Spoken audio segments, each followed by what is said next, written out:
Okay, so we're going to be talking about how to build your online business. So let's get right into it.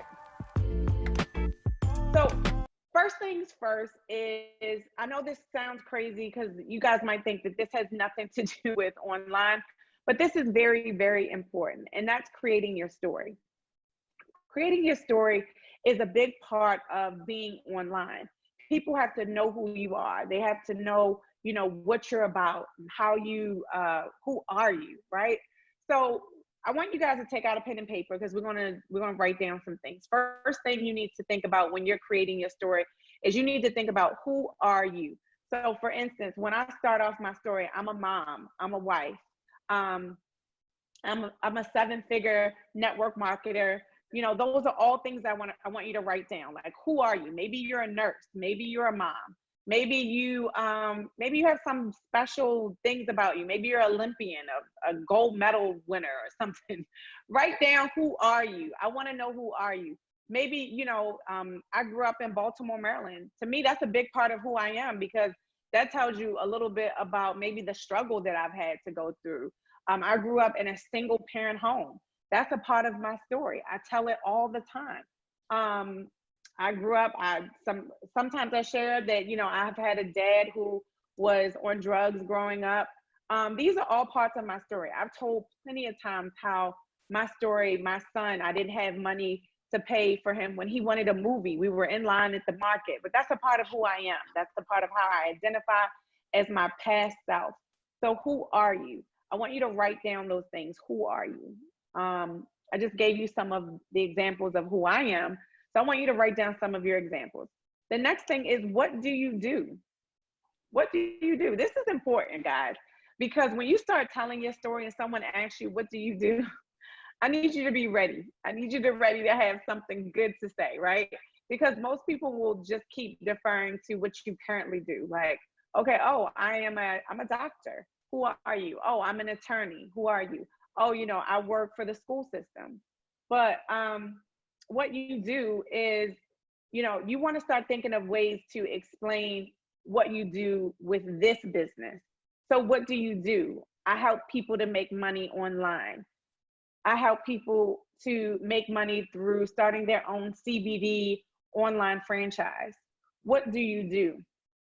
I teach people how to build a seven-figure business online. What do you do? I want you to write down, when someone asks you what you do, I want you to write down some things so that you are ready for when they ask you, what do you do?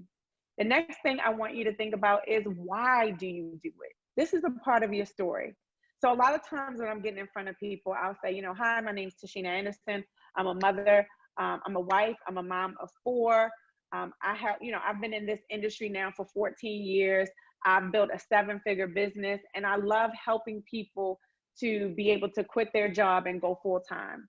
Why do you do it? Because of what is the reason behind it? What's the vision that you have? Why are you doing this business? I need you to write down some things, and I'm just going to give you 1 minute to write them down. Who are you? What do you do? And why do you do it?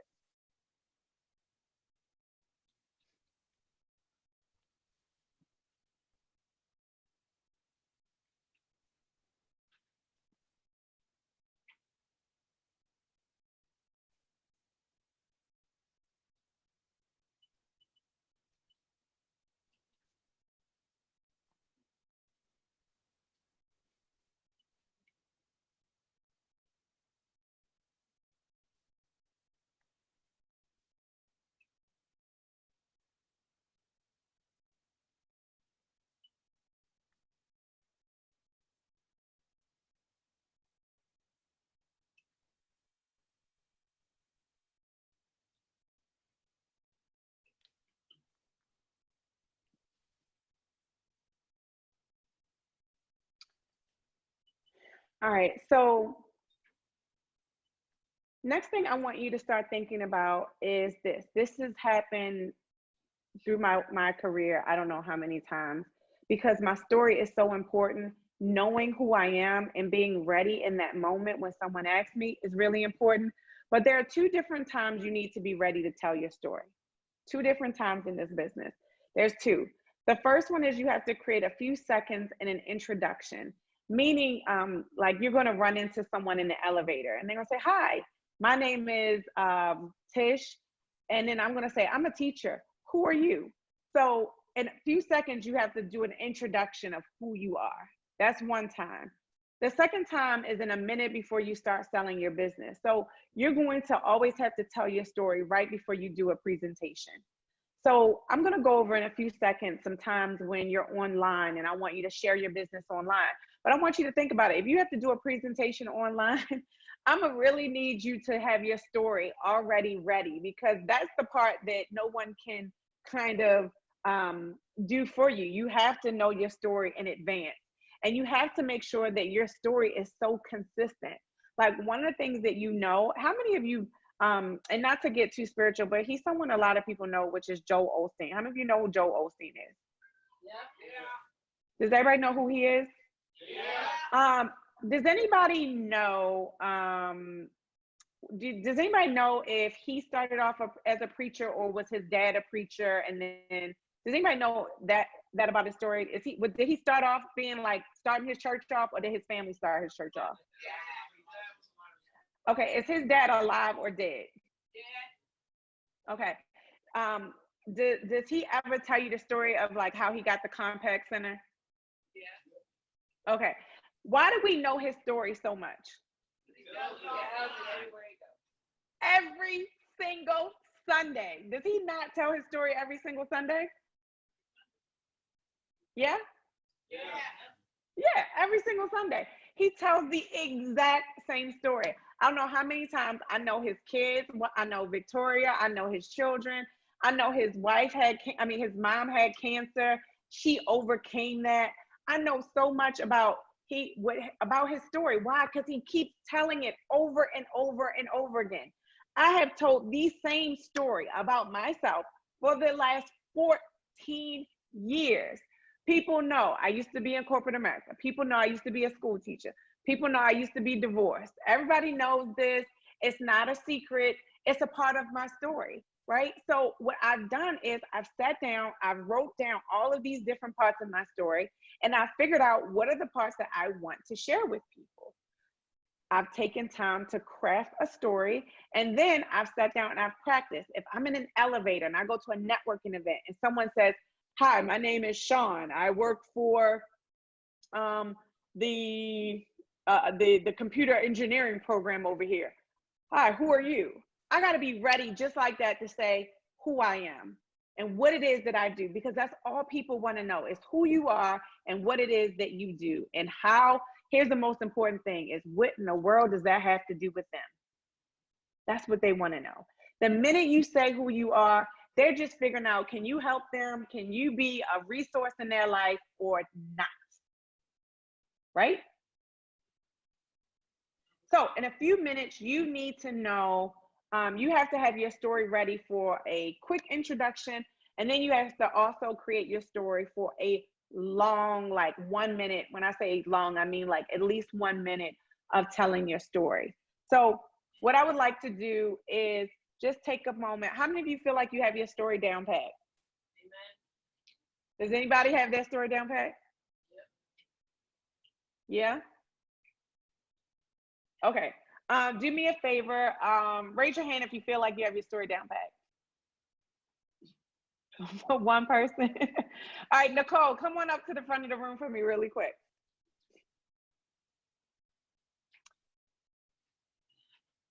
Everyone say hello to Nicole.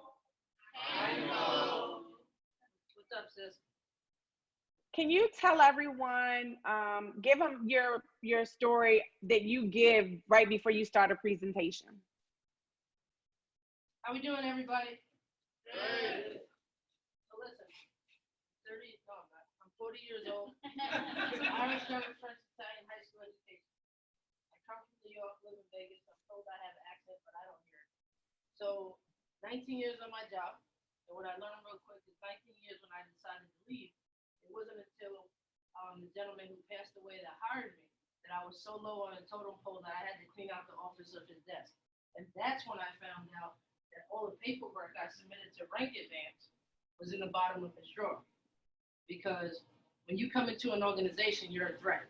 they're never going to teach you everything you need to know. Does that make sense? Yeah.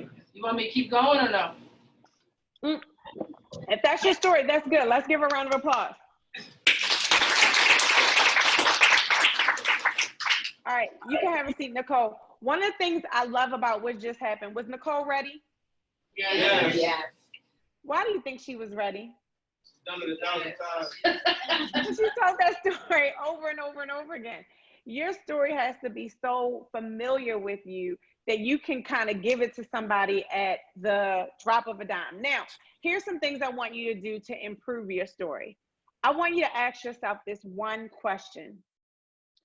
And I want you to write this down. Does your story have the me too factor? I'm gonna say it again. Does your story have the me too factor?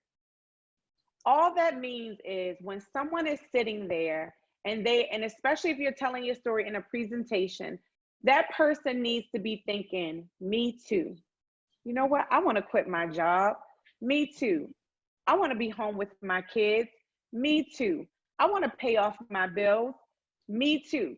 It's called the me too factor. Your story needs to have people saying, you know what? Me too. That's what I want to. That's a good reason for me to do it. Same reason you're doing it is a good reason for me to do it. So how do you get to a better story? The best thing you could do is to change your story around and making sure that it has the me too factor. The next thing I want you to write down is when you're doing a few seconds of your story, I think what you need to always be thinking is, this is a person that I want to be in business with me. So how can I craft my story? Someone asked me, you know, who am I?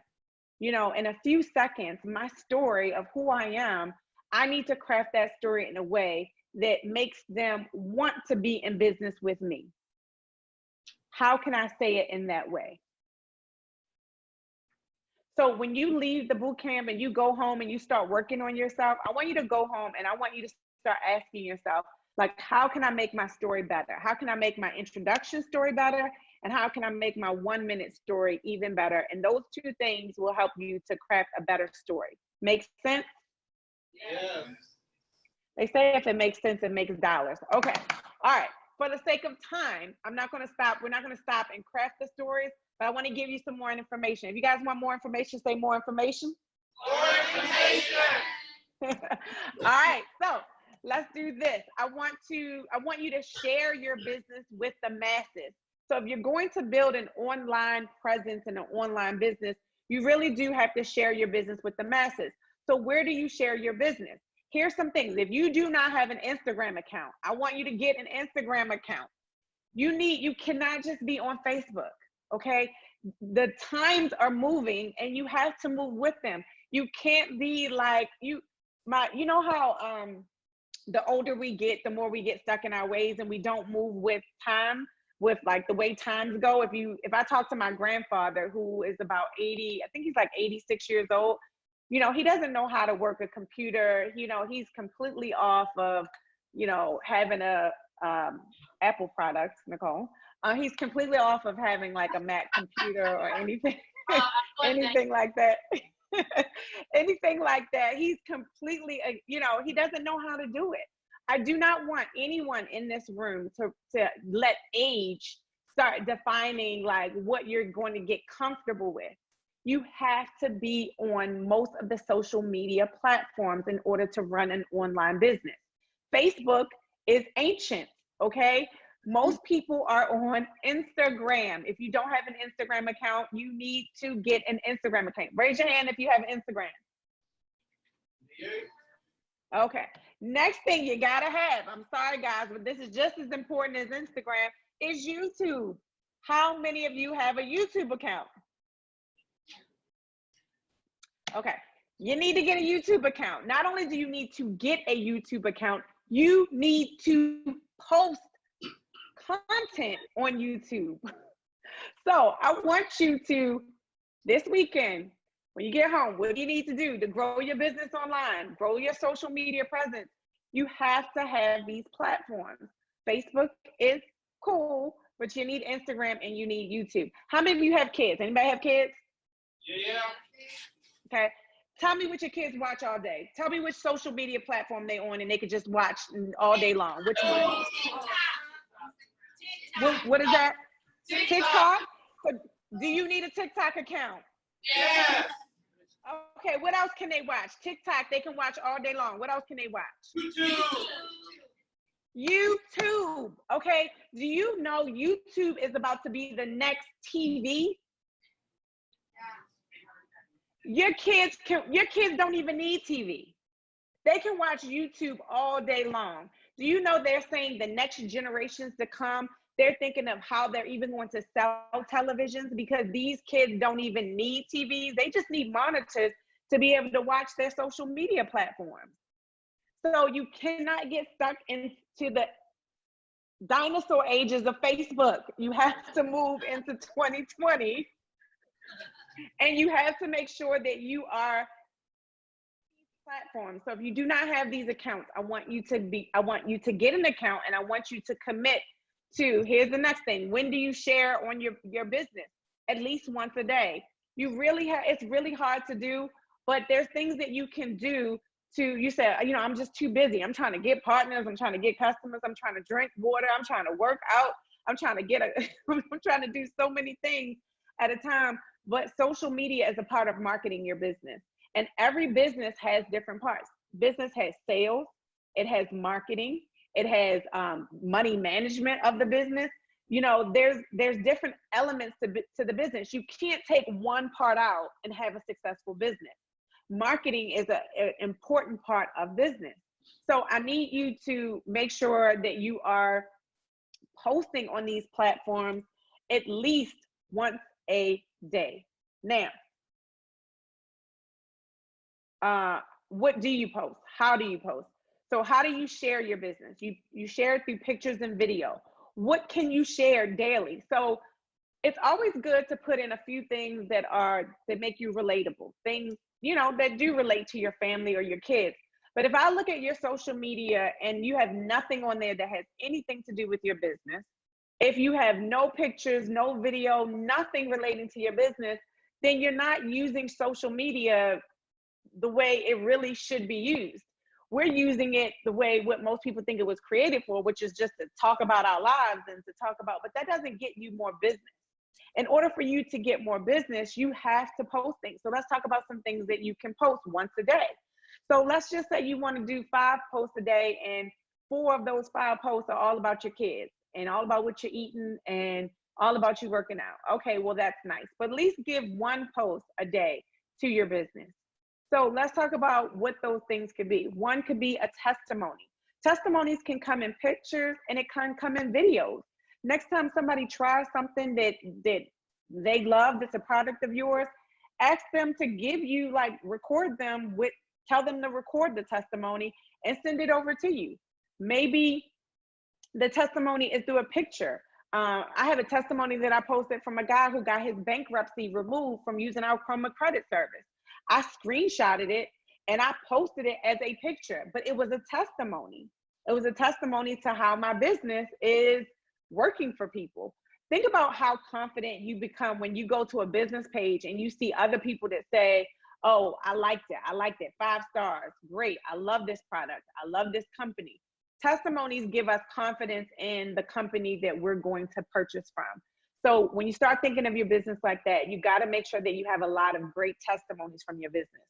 You can post pictures or information about the product.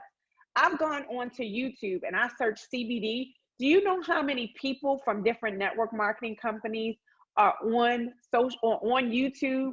And when they're on YouTube, they'll post videos.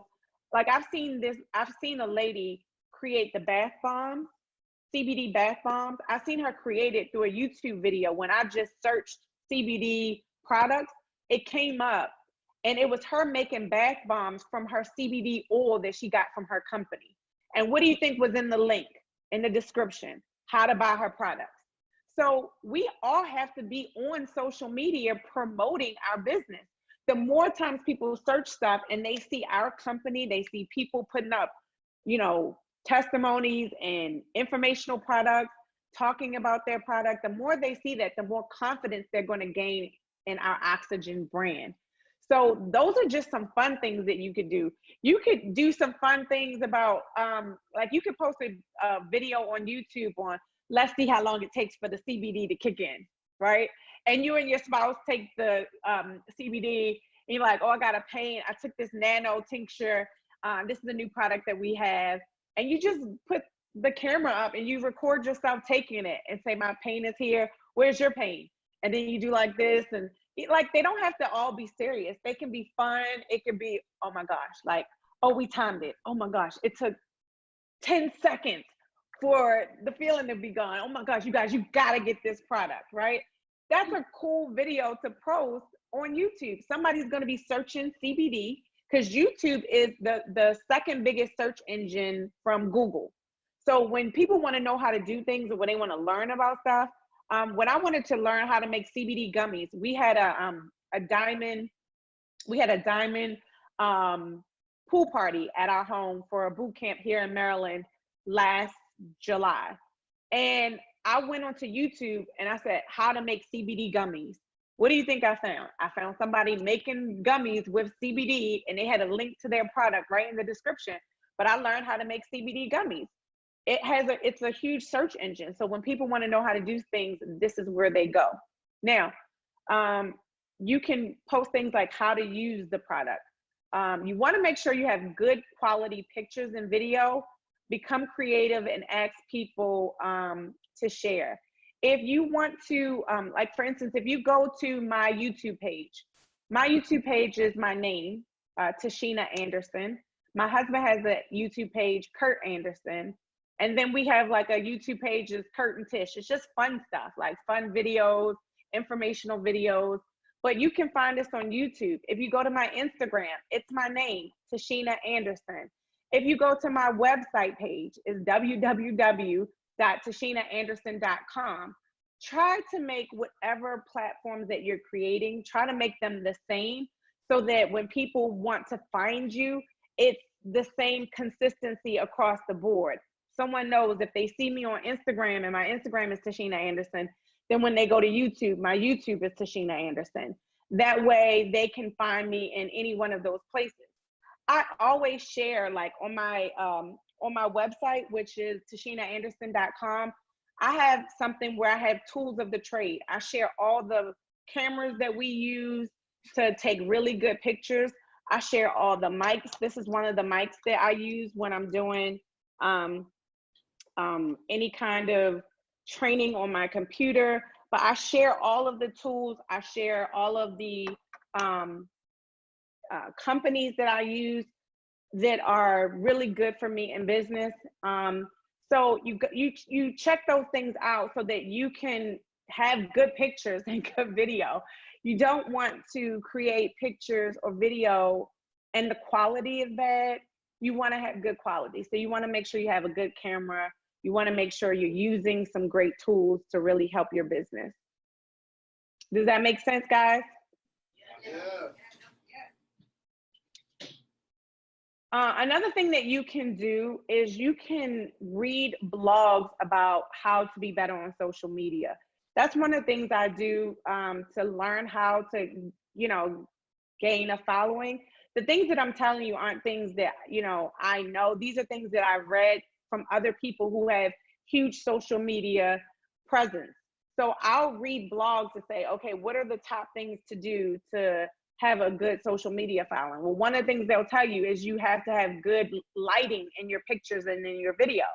People don't want to look at dark pictures. They want to look at well-lit pictures. Another thing that they'll tell you is that they'll tell you, I don't know if I have it in here right now, but they'll tell you that people want to see pictures that aren't just like you holding your phone, selfie pictures. So there's this thing, and I have a link to it at my website, but there's this thing that Kurt and I have where we can, we take this little piece and I put it on the stand. I put my phone on it and it looks like I have a professional photographer, because all I do is I put it on the stand, and because I have an iPhone, I go in to take a picture, which I put the iPhone plug in there, didn't I? I'll see you. All right, so, okay, on iPhones, like, Like if I want to take a picture, I just go on here and I just, it was this button right here. I don't know if you guys can see it. Actually, I should be right here. I go here and I click this. It's a timer. I put it on 10 seconds. And because I have a stand, I'll set my camera up and I'll use lighting, which is what I have right behind me now. So I'll put lighting, and if you can see, my picture is really clear. So it helps me to take better pictures. I put the stand, I put on 10 seconds, and then I'll go to take the photo, and then I'll move back. And when I move back, I get to take a full body picture. So it looks like I have this photographer that I'm paying for, and I don't. I'm just using tools. Remember, I said tools are really important. So lighting is important. Cameras, the right camera equipment is important so that you can build a better social media presence.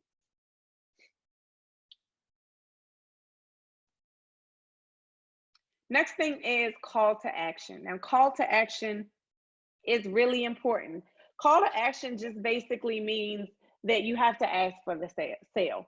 So if you're online, you're building a social media presence, you can't be afraid to ask someone to buy or to sign up, right? This is the thing that I know for myself that I've become really good at. I have no problem with saying, so are you ready to sign up? Do you have the money? All right, so today's the day, right? You know, that's the call to action. The last thing that you always have to do, if you're out there and you're talking about your product and you're telling your story and you're sharing the business, is you got to ask somebody to sign up. You know how many meetings I've done and I go to someone's house and we finish the presentation. They say, all right, let's go. I got food in there for everybody. I'm like, wait a minute. We came here to sign these people up. What are you doing? Like, you know, they forget or they get intimidated by they feel like it's too salesy. But you're in business. Businesses are asking for business. So don't be afraid to ask for the sale. I always try to get people's information if I do the business online or if I'm using a service like Zoom, which is what I'm using now. Zoom is like a free service that I use to share presentations with people. If someone wants to get started, I get their information. I'll say, okay, what's your name? What's your address? What's your social security number? What's your credit card information? Or you can send a link for them to sign up. But for me, I think the best thing is to always get someone's information, whether they want to sign into the business or become a customer. I want to get their information. I want to put it into the system myself. I always know that people want to be told what to do. So you can't say, oh, you know, okay, you can say, what do you think? But the best thing to always say is, all right, let's go. I know you guys, you know, I know you want to do it. I know you're ready to get started. Let's make this thing happen. The best thing is to tell them what you want, not to ask them what do they want. Let them know what's going to happen. So when someone takes a look at the presentation, a part of my call to action is to say, okay, I know you're ready to get started. Let me tell you what's going to happen next. First thing we're going to do is we're going to put your information in the system. Then within the first 24 to 48 hours, we're going to go over training with you where I'm going to go over your website, your virtual office. I'm going to set your first meeting up, and we're going to make sure that you're profitable within your first 30 days. So I like to tell people what's going to happen within my call to action so that they understand I'm not just asking for money, but here's the process. This is what I already have set up for them. And then you always want to make sure, the last thing is that you're sharing your vision. So, you know, the goal is for us to accomplish, for you to make sure that you're getting a return on your investment in your first 30 days. My goal is to make sure that you're a success. I would love for you to be one of my top leaders. You know, that's going to be a great commitment, but you know, the goal is if you're looking to make full-time income, I'm definitely willing to help you to do that. All right. So that is the end of my presentation. You guys all right? Yeah.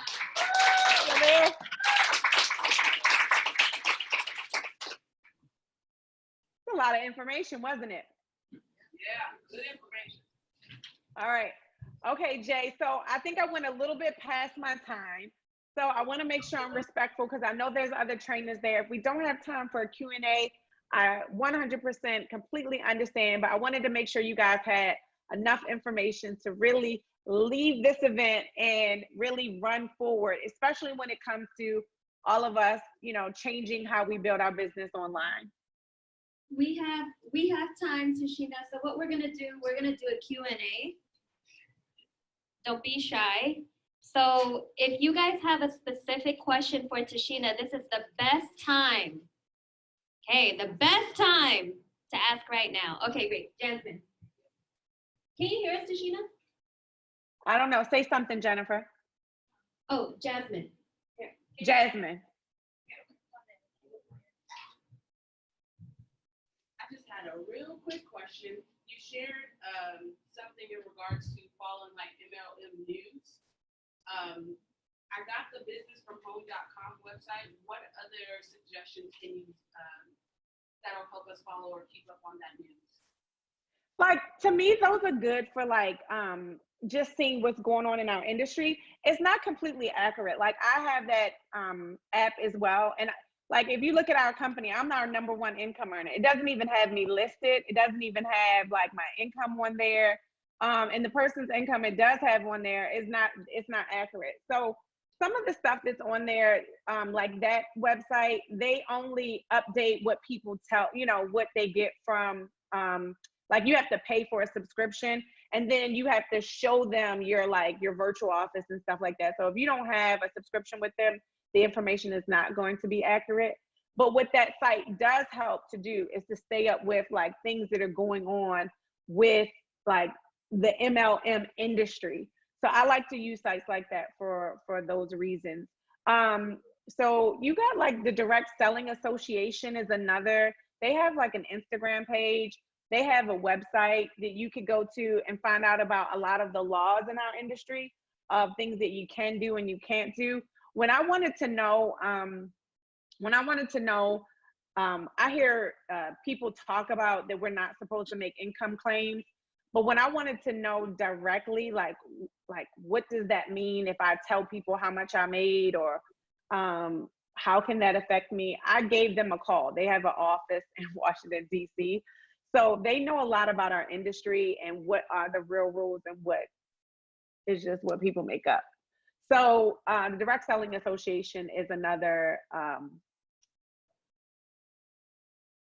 source that you can use to find out information about our industry. All right. Any other questions? Maybe something more specific that maybe she can help you with in answering. You have a question, Ian? Might have one. Okay. Yes, sir. Hi, Tishina. My name is Ian. I have just Hi, one Ian. question. Yes. So I have this one client one time when I was telling him about their CBD and what we're doing. And he said that he researched on the internet while he was in front of me. And he searched the top CBD companies, and our CBD line wasn't in there. So my answer to him is that we're just going underneath the radar, but we're really doing a lot. From our testimonies, I mean, it shows a lot that our product is really effective, and from our holistic products. And since it's a CBD platform that I really want to push right now. So basically, my question is, what do I tell the client if they say that they researched and their CBD line wasn't on the top 5? And that's like, what would you tell somebody like that? I would tell him, first of all, you can't, who has that information? Like, people post blogs all day long on, and the reason people post blogs is because like a blog is how sometimes people are getting paid. So sometimes if they're getting paid through certain companies, they post things based on who's going to pay them. So a blog is not, depending on who wrote the, like, nobody's writing a blog to talk about, no credible source is writing a blog to talk about who's the best CBD companies out there right now. They're just talking about what they know and who they know. So I'm 100% sure whatever he found, what you do in such situations like that, because people always think they're so smart when they start Googling stuff. Tell them, let me see. That's the first thing you do is say, let me see who, and let me see who wrote it. It could be some just some nobody that's just posting stuff on the internet, and he's just looking at what he sees, right? Or it could be based on, okay, this company is a company that he's showing that is in like Walmart and Walgreens and companies like that. We're not a company on that level where we're in those types of stores. So it just depends on where he actually pulled the information from. I think that's the first thing to find. There's a lot of like if you Google stuff right now, you'll find when we first came out with CBD, it was almost like if you Google CBD, it was nothing out there. Now, when you Google CBD, you can find stuff, and I'll start looking at it, and it's not even from a credible source. So you have to be really careful. We all have to be careful when you're looking for things online, because in this day and time, anybody can post something, and you just have to look at who actually wrote the article. Can I answer the question? Awesome. All right, good.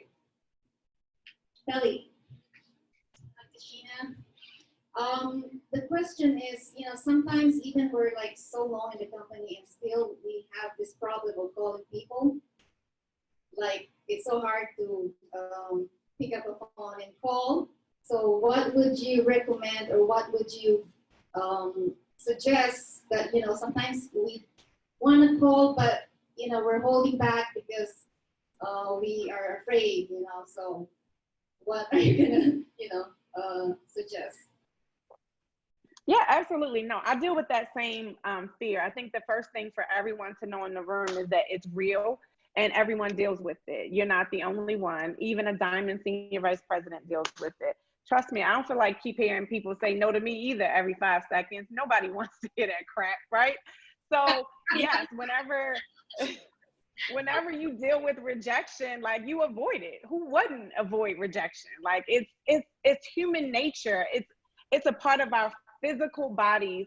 No one is going to walk into, like a dark room and not know what's going to happen. Like you're afraid of it, right? It's natural.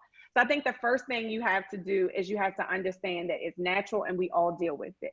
The second thing you have to do is that you have to understand that this is where the great people are made. This is where they're made. They're not made because they're great. They're made because they do what everybody else doesn't want to do. I am here today not because I am any different from you. I'm here today because what I do is I do what most people don't want to do. I get up and I push my business every day when I do not want to. I'm here today and I'm in this position because I am doing what people don't want to do. So when you don't want to do something, what you have to do is you have to keep just pushing yourself and making yourself do it.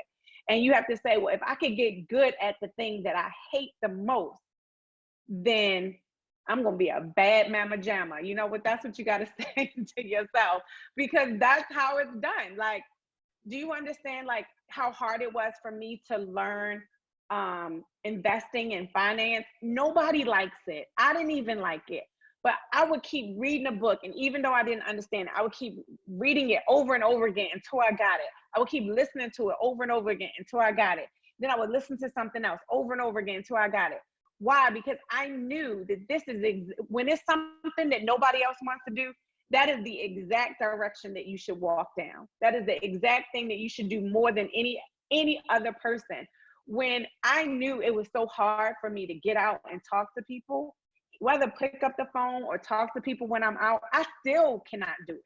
I still have a hard time when I go out into the public, talking to people, saying who I am, what I do, getting their information. It still is a challenge, but I make myself do it because I know this is what nobody else wants to do. So if I'm going to keep my business relevant and I'm going to always have new business partners, I'm 14 years in the game. And if you ask me to recruit 5 to 10 people this month, guess what? I can do it. How? Because I am going to push not because I'm an introvert. I'm an introvert who does not like talking to people. This whole coronavirus thing is right up my alley. I get to be home. I don't get to talk to nobody. I don't have to go out, honey. I love it. Okay? I absolutely love it. But the reason I am one of the best is because I push myself to do things that most people don't want to do. So what you have to realize is, yes, it's normal. Yes, it is a hard thing, but you just push yourself. And the more you do anything, you will get good at it. I don't care how bad you are. You keep doing anything over and over again, and you will become a professional. Great answer. All right, I have a question for, maybe you can share to the team here. When did you have your biggest breakthrough in your business and where your business became average to extraordinary? I remember the exact moment. I was just about to quit.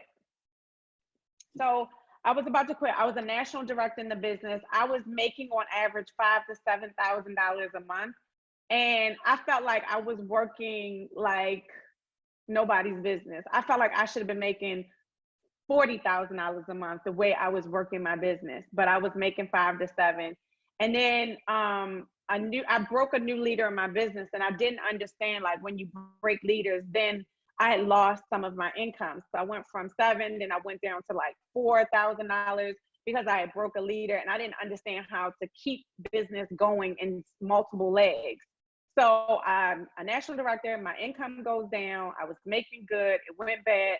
And I was having this conversation with myself. I remember being in my bedroom. I lived in Maryland, and I was walking around in my bedroom, and I was like, you should just do something else. Like, it's just too much work for this little bit of money.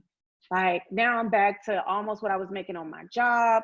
And this is not what they preach in front of the room. This is not 20, 30, 40,000 a month. Like, this is none of that. And I remember what it felt like, because it felt like I had like the person who looked like me in white and the person who looked like me in red. You know how that looks, right? And I remember this one person's like, girl, you can do this. If you just keep going, you're going to get the money. If you don't like it when you make the money, then you can quit then. I remember that's exactly what I was saying. And then there was this other part of me that was like, this is just too much work. Like, people get on my nerves. I'm tired of dealing with people. I'm tired of them not doing what they're supposed to do. They get on my nerves. They don't show up. They tell me they're going to do something. They do not do it. They tell me they're going to buy. They don't buy. Forget this, man. It got to be something easier than this. And I'm having this conversation with myself. And I was like, I should just quit, and I was like, what can I do? Maybe I can get into real estate. This is exactly, now this was maybe I was about 16 months into the business, because I hit senior vice president at 17 months. So this is about 16 months of business. I was a national director. And about 30 days later, one of the people on my team hit senior vice president, and within this 30-day time frame. And instead of me quitting, it was a fear of loss, because somebody underneath of me hit the position before I hit it. They hit SVP underneath of me. So I was like, oh, you know what? I'm not quitting right now. Oh, no, I'm going to stay in. You ain't going to outperform me on my own team. So, okay, no, let me at least hit senior vice president. So I remember, like, within that period of time, I worked really hard and I hit senior vice president. And then my aunt now asked me to come down and do a second meeting for her. All of this in this 30-day time frame. Now, let me tell you this. When my aunt first asked me to do this meeting, my aunt is maybe, she's maybe like in her 70s or whatever, her and her husband, my aunt, my uncle. They asked me to come do this meeting for them. I drive 4 hours, I go do this meeting, and they had like 2 people at the event. And this is my family. I wanted to choke them, but I couldn't because they're older than me. And I was just like, okay, well, now they want me to do another event, but now I'm a senior vice president, right? So I just hit senior vice president, but I have a good spirit about me. Okay. I'm a really nice person. So I said, okay, all right, I'll come do your event. She said, well, I want you to do it for my pastor this time. And I was like, okay, now I'm thinking to myself, like, why didn't you have me do it for him the first time when I came down here? But whatever. Okay. I'll come down. So I go down, and she says a day before the event, okay, we changed it. You're going to do the meeting with the pastor, but we have our finance meetings that night. So you're going to do a meeting with him, and then you're going to do a meeting with the finance people. And that, how like churches have, I forgot what it's called, groups in a church, right? Like the finance group, meaning they all get together and they talk about money. It's not the people that manage the finances of the church. It's a group of people. It's like one of the groups in the church that talk about money and stuff like that. So I said, okay, all right, that sounds good, right? I go down, I do the meeting for the pastor in his room, right? So I was ready. I did the meeting for him, and he was like, okay, all right, this sounds good. He signs up. I was like, okay, all right, I was feeling good. And then we go do the presentation. It was like 150 freaking people in the room.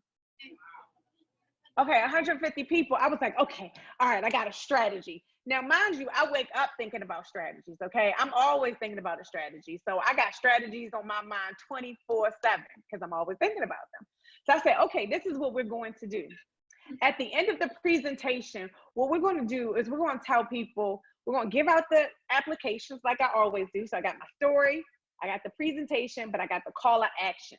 So at the end, what we're going to do is I'm going to get you to come back up, and we're going to tell people as they fill out the application with credit card and everything on it, we're going to put a number on their application, and they're going to come underneath of you depending on the number that's on their application. And the higher you up on the number, the more people you're going to have underneath of you.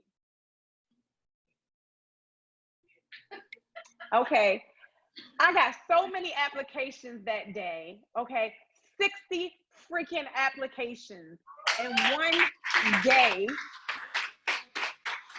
One day. And this pastor was like, I remember, because business comes in, and then the following month we get our checks or whatever for everything, for our open line bonuses and things of that nature.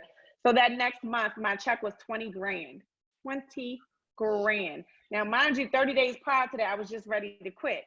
Now, I remember being in my house. I was like doing cartwheels. This is when I was lighter in size, but I was doing cartwheels. I was so freaking happy, like, that I made a $20,000 check in a week. And I remember talking to myself and saying, do you want to quit now? I was like, no, I do not. I do not want to quit now. You never want to quit when you're winning. You only want to quit when you're losing. That's the only time you ever want to quit, right? So that was like the defining moment in my business, because from that moment moving forward, I went from my checks every time we had a 15 check, it never went below 20 grand. And I can comfortably say, since I have been in this business, since that moment, which was almost 13 years ago, it still has never went below 20 grand a month on a 15 check. So then it went from like 20 grand to 40 grand to 60 grand. And it just kept growing because new leaders kept coming into the business. But that was the start of my business changing. And it was 30 days before I really wanted to quit.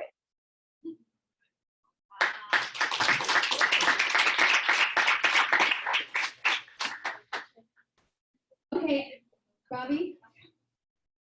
Tish, Crystal took my question.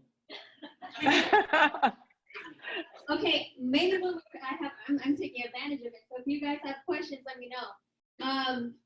So what was your everyday schedule was, because you have kids, when you are building the business? So in the beginning, what was your everyday schedule, and was it hard to leave when you were doing a PBR, because your kids were young during that time? So can you share us that story? You said, I didn't hear what you said. Was it hard to something? Was it hard to leave the home when you were doing PBRs, when your kids were young? Yeah, it was. And I still have like nightmares about some of those days. Times are different now, but there was this one time I still remember my son, who is, he just turned 18, and, he just came in my office today, was trying to give me some tips on YouTube. He said, "Ma, I seen your YouTube videos. This is some stuff you need to do." But when I was starting, he was 4.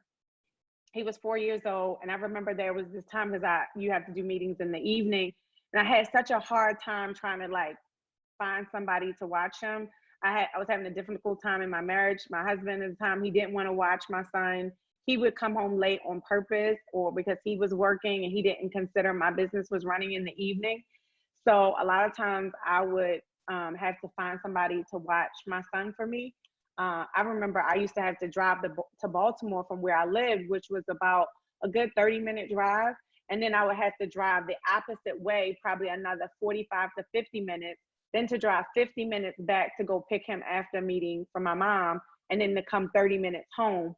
So there was this one time where I had to leave to go to a meeting, and I remember him, we lived in a townhome at the time, and I remember him being like on the glass of his window in his room, and he was like, "Mommy, don't leave me." And he was like crying with his little lip poked out, and he had his like little fingers on the glass window. And I remember I sat in my car and I like cried before I went off to my meeting. And I still went and I just did it crying. I did it, I just wiped my tears away before I went into the meeting. But those were definitely difficult times. I think that, what will typically happen is that we'll have reasons that we want to do the business, like for our children, but that'll also be the exact reason that stops us from doing the business, because you want to spend time with them, and you want to, and you don't want to leave them. So it is hard to kind of like find that balance between being a great mom and being in business for yourself at the same time. How I created my schedule back then is I tried to set up like a schedule, just like I kind of set it up now. Like I look at my month and I say, okay, back then I would run a weekly meeting. So I would say, okay, if I look at my schedule, what's some things that I need to plan on this schedule? I need to have a major event for my team in this area, and I need to bring an outside guest at least once a month.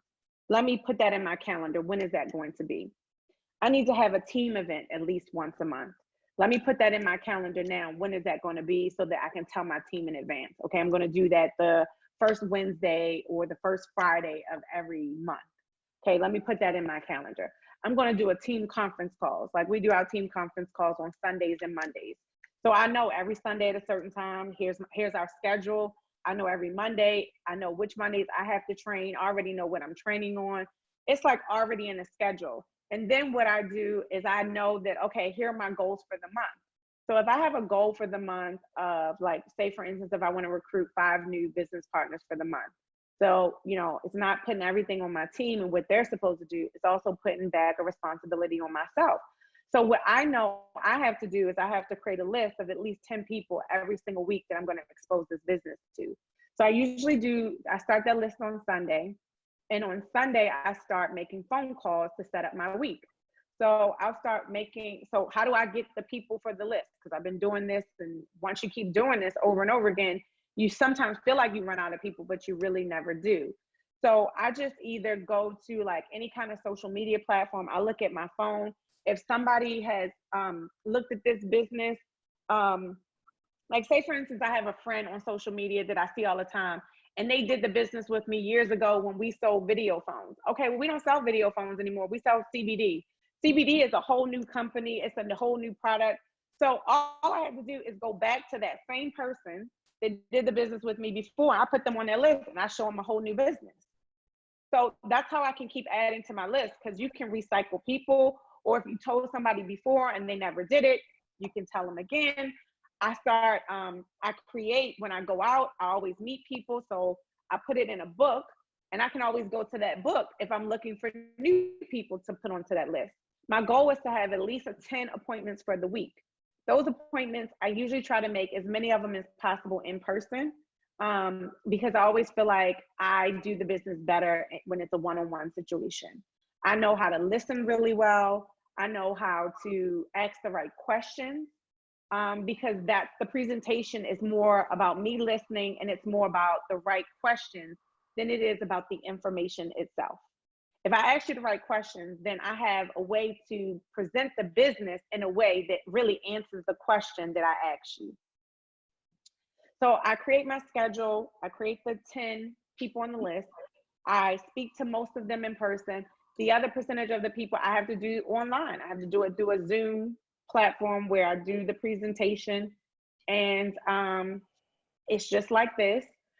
Sometimes I do the presentation without them seeing me. So sometimes I'll just call them on the phone and say, hey, I want to tell you about my business. We got CBD going on really right now. And these are the products that we have. I'll say, this is how much it costs to get in. You need to get in now. And then the call to action is you need to do it now. Look, we get ready to make a lot of money with this. This is big and you need to be involved. Okay, what do I have to do to get involved? Well, it's about $550. You have it? Yeah, I got it. Okay, all right. Well, give me your information. I'm gonna write it down now. And then I'll sign somebody up. Phone presentation, and it doesn't necessarily have to even be a Zoom presentation. So if I talk to 10 people a week, whether it's through a phone, through Zoom, or in person, I'm going to get 5 new partners that month. So that's my goal. So I have goals, like I have a schedule around how I interact with my team through conference calls. I usually in the morning after I go for a run, after I've done my meditation, after I've had me time, I'll start calling my leaders. All right, what we doing for today? How's it going? Did you do this? Do you got that going on? Whatever we have going on, I'm having those conversations. And then I start making phone calls to talk to people anywhere between like usually 12 and 5 p.m. Sometimes if people don't answer during that time, I'll start making phone calls after dinner around 7:30. So that's usually how my schedule winds up. I try to put all my meetings on 2 days of the week. So if I start making my phone calls for Sunday, I try to do all my meetings on like Wednesday or Thursday, or Tuesday and Wednesday are the days I try to do it, so I could get it out of the way. I don't want to do the business every single day of the week. So I want to feel like the business is supposed to feel. I want it to feel free. So I try to do all my exposures on 2 days of the week. I do my conference calls on Monday, and it gives me a lot of free time to do other things that I want to do. So that's how I create my schedule. Hopefully I answered that question. Great. All right, so, okay, got one more question. Hi, Tishina. So I do have clients so I just want to know how you deal with clients who say, okay, I'm not comfortable with CBD because it's not regulated by FDA. Some say because I'm active in the military and we don't have, we cannot be involved in CBD with THC, even though I tell them it's 100% THC free. But how do you deal with those kind of people when they're like, because I always say you should consult with your doctor before you use it if you want to feel more comfortable, and then the doctors would say, I don't recommend it because it's not FDA regulated. How do you respond to those kind of clients? I really don't. Like, what I know is that, like, you can't, when you have a business, every business has products and services, and it does not mean they are for every person, right? And I have to be comfortable with that. So if I am not eating meat, I'm not going to go to a burger spot, right? Well, guess what? It's a whole bunch of people that do eat meat and do eat beef. So companies like Five Guys, have you ever ate at Five Guys? Yeah. Okay. I don't eat beef. I don't eat beef burgers. But guess what? They're still in business and they're still making a whole bunch of money. So you have to realize that when you have a product or service, whether we have CBD or we have coffee, some people don't drink coffee. My mom told me she does not drink coffee. Ever since she was a kid, she drank a whole bunch of coffee. Now she shakes, like her hands shake a little bit. So she just refuses to drink coffee. But it's not for me to convince her to be a coffee drinker. We have a whole bunch of other stuff that you can buy. Okay, you don't want CBD? Do you watch TV? Okay, great. I got a TV service that you can buy. You don't watch TV? Okay, do you need your credit fixed? Good, because I got some credit credit program that you can use. Like, don't be offended. It's just not for them. So I'm not here to like change your mind about anything. I'm just here to educate you. And if you don't want one thing, good, because I got a whole bunch of other stuff that I can offer you that you can get from me. Thank you. All right, so going once, going twice. All right. Oh, okay. Okay, one more. Okay. Tishina, got Can you? Hi. Mm-hmm. I heard you said you're a family person. What time you get up and what you do the first hour in the morning? I didn't hear her. You got to repeat that. 'Cause- She said that since you are an early person, what do you do the first hour when you get up in the morning? Oh, good question. So I make my coffee, and I have this area in my home. I usually get up before my kids get up. So I get up, I brush my teeth and all of those kind of hygiene things. And then I go make coffee, and then I sit down. I actually read the Bible, and I do meditation just to start my day off. And really my meditation is just me setting my intentions. I'm just trying to tell my higher power that I am thankful for my life. I'm thankful for all my blessings. And no matter what happens today, I'm going to be grateful for my day. And I just ask for clarity. I ask for direction. And I just ask to really have a great day and for him to send me great people that I'm supposed to be connected with. So I read the Bible, I meditate before I do anything, and then I usually get my kids dressed for school, and then I usually work out after they get off to school. Awesome. All right, you guys, give Tishina a round of applause one more time. Tishina, thank you so much for pouring your information and your love to us here in the West Coast. And we wanted to prove to everyone here that you are real. Everyone say hi. Hi. All right, that's going on my social media page. We want to, yeah. Can I say, Tishina, just 1 second?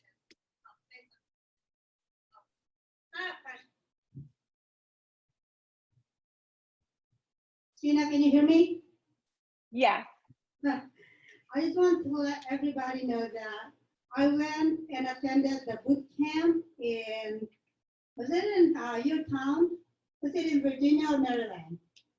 And then The last one was in Maryland. last July. And then after July was in Virginia. Virginia. And then after that, we were treated by Tishina and her husband, Kurt, to be in their mansion, to be in their place. So I'm fortunate enough to be with those group of reps that went to Tishina's place. Thank you very much for the treat. And I saw the fruit of 5 days in her life, in Tishina's life. And I had brought a couple of business partners with me at that time. And Tishina, thank you so much for sharing your time with us today. And I know it's not the last one, but just the beginning. Thank you. You're welcome. You're welcome. All right, one more time. Diamond Senior Vice-President Tishina. Thank you. I see your hands, Jay. Happy Saturday. All right, guys. Thank you so much. Thank you. Stay safe out there and wash your hands. You guys learn a lot? Yeah. Okay. Oh, go ahead. Okay, so we're going to take a 5-minute break.